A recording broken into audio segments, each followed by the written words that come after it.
আমরা একটা কথা পরিষ্কার বলেছি যে অন্যায় আর জামাত ইসলামী একসাথে চলে না, কিন্তু এর দ্বারা এটাও আমরা মিন করছি না যে আমরা কোনো অন্যায় করি না। আমরা মানুষ, আমাদের ভুল হয়, অন্যায় হয়, দোষ হয়, অপরাধ হয়। আমরা আহ্বান জানিয়েছি যারা দেশকে ভালোবাসেন, জাতিকে ভালোবাসেন, আমাদের অন্যায় অপরাধ দেখলে আমাদেরকে ধরে দিন। আমরা কথা দিচ্ছি আমরা সংশোধন করব ইনশাআল্লাহ। আমি সহকর্মীদেরকে বলবো, গায়ে যদি আপনার সাদা কাপড় থাকে আপনাকে যত্নশীল হতে হবে। সমাজের যে কথাটা আছে সাদা কাপড়ে দাগ লাগে, কথা ঠিক না? না, সাদা কাপড়ে কম লাগে কিন্তু যা লাগে তা ভাসে। Very careful. নৈতিকতার প্রশ্নে জামাতে ইসলামীতে কোনো ছাড় নাই। আমরা চেষ্টা করব সংশোধন করার। যদি সহনীয় মাত্রার কোনো লঙ্ঘন হয় আমরা চেষ্টা করব সংশোধন করে তাকে দায়িত্ব পালনের সুযোগ দেওয়ার। কিন্তু সেই মাত্রাটা যদি ভারী হয় তাহলে আমাদের কিছুই করার থাকবে না। আমাদেরকে কঠিন সিদ্ধান্তের দিকেই যেতে হবে।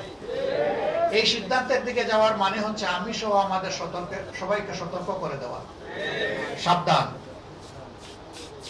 সবাই সাবধান। ভাই এবং বোনেরা, শয়তান কি আমাদেরকে ছেড়ে কথা বলবে? না।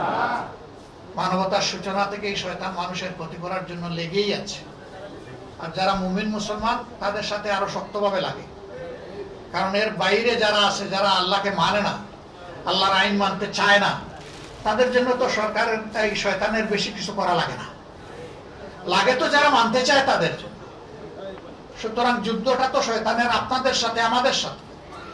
আমরা যারা মানতে চাই আল্লাহ তাআলা, এই জন্য খেয়াল রাখতে হবে নফসের দুঃখ এবং শয়তানের ওয়াসওয়াসা যেন আমাদেরকে পরাজিত করতে না পারে।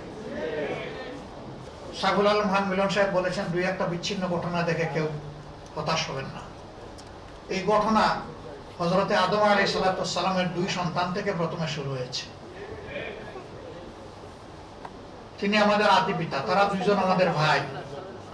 এই কথার দ্বারা স্মরণে রাখবেন যে সকল যুগের সকল নবীদের সমাজেও, নবীদেরকে পাওয়ার পরেও, নবীদের দ্বারা পরিচালিত হওয়ার পরেও সকল সমাজেই কিছু অপরাধী লোক ছিল।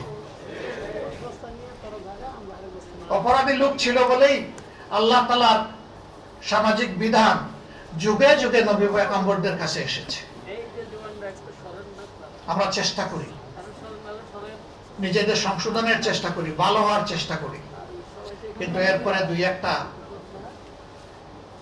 বিশাল ধানের স্তূপের সাথে দুই একটা তুষ থাকতেই পারে, দুই একটা ছিটা থাকতেই পারে। অবশ্য আমরা কামনা করি না যে কেউ খারাপের দিকে চলে যাক। আমাদের সর্বাত্মক চেষ্টা থাকে নিজেকে এবং মানুষকে সংশোধনের। প্রথমে নিজেকে, তারপরে অন্যকে। সারা দেশেই দেখতে পাচ্ছেন সামাজিক নানাবিধ অপরাধ মাথা ছাড়া দিয়ে উঠেছে। খুন, খারাপি, মাদক, চাঁদাবাজি, দুর্নীতি মারাত্মক আকার ধারণ করেছে।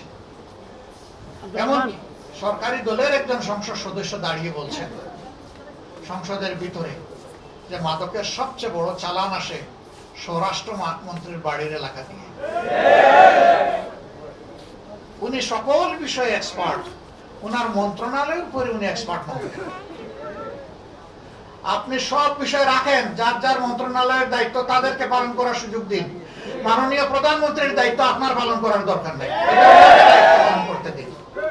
আপনি আপনার মন্ত্রণালয়ে অ্যাটেনশন দিন, জাতিকে শান্তিতে থাকতে দিন।